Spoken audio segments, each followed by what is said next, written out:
निलिमा चव्हाण ही एका मोठ्या राष्ट्रीयकृत बँकेच्या दापोली शाखेत कंत्राटी पद्धतीनं काम करत होती. त्याच बँकेतील एक कर्मचारी तिच्यावर वारंवार कामासाठी दबाव टाकत होता, अशी माहिती तिच्या नातेवाईकांनी जिल्हा पोलिसांना दिली आहे. या प्रकरणाचा तपास सगळ्या बाजूने जिल्हा पोलीस करत असून या प्रकरणामध्ये आता या बँकेच्या कर्मचाऱ्यांचीही चौकशी होण्याची शक्यता आहे.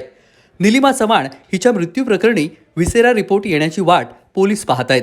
हा रिपोर्ट येताच या मृत्यू प्रकरणाच्या पुढील तपासाला दिशा मिळण्याची शक्यता आहे. दापोली येथून आपल्या गावी निघालेली निलिमा ही खेड चिपळूण एसटीमध्ये बसल्यानंतर ती गावी पोहोचलीच नाही. त्यामुळे ती बेपत्ता झाल्याची तक्रार घरच्यांनी पोलिसात दिली होती.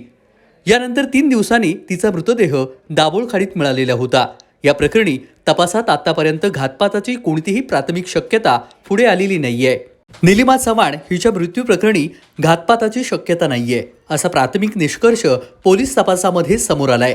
तरीही पोलीस या प्रकरणाच्या मुळापर्यंत जाणार आहेत. निलिमा चव्हाण हिची मानसिक स्थिती ठीक नव्हती, ही बाब पोलीस तपासामध्ये यापूर्वीच समोर आली आहे. निलिमा हिच्या घरची परिस्थिती ही अत्यंत बेताची आहे. निलिमा हिनं या सगळ्या परिस्थितीवरती मात करून M.Com पर्यंत उच्च शिक्षण घेतलेलं होतं. यामुळेच तिला एका मोठ्या राष्ट्रीयकृत बँकेत काम करण्याची संधी मिळाली. पण ती कंत्राटी कर्मचारी होती. त्यामुळे आता तिच्यावर कोणता दबाव होता का याची चाचपणी आता पोलीस करताना आपल्याला पाहायला मिळणार आहेत.